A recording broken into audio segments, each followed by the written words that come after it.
Une base en pierre de 5 tonnes et un bronze de 210 kilos. Il fallait une statue monumentale de poids pour le bâtisseur de la ville Jean Royer. Un projet lancé lors de son décès il y a 2 ans et demi. Le temps de rassembler les 44 000 €. Car la particularité de cet hommage, c'est qu'il n'est pas financé par les collectivités, mais bien à 100% par des particuliers. Au total, 600 donneurs.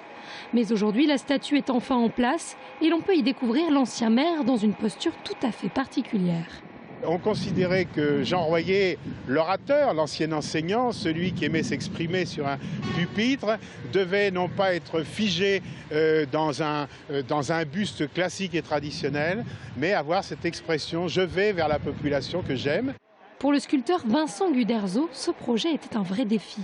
J'ai pas connu le personnage, je ne l'ai jamais rencontré, je lui ai jamais serré la main, donc physiquement, aucune rencontre.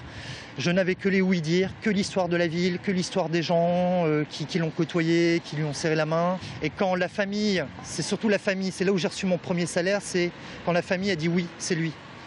Là, voilà, j'ai réussi mon coup. Les Tourangeaux y vont déjà de leurs remarques et les comparaisons vont bon train. Très belle, plus belle que celle du général de Gaulle à Saint-Cyr. C'est un bel hommage à Jean Royer, il le méritait. Je la trouve très bien, beaucoup mieux que celle qui se trouve place du Grand Marché, au Halles. Celle du monstre ? Oui, exactement. Ah, du tout. Je pense que je ne suis pas la seule. Hein. C'est très bien parce qu'il y en a une au cimetière et je passe devant chaque semaine. C'est un bon maire pour tout le monde. La statue sera inaugurée officiellement ce jeudi à 18 h, un 31 octobre donc, date de l'anniversaire de celui qui est resté à la tête de la municipalité pendant 36 ans.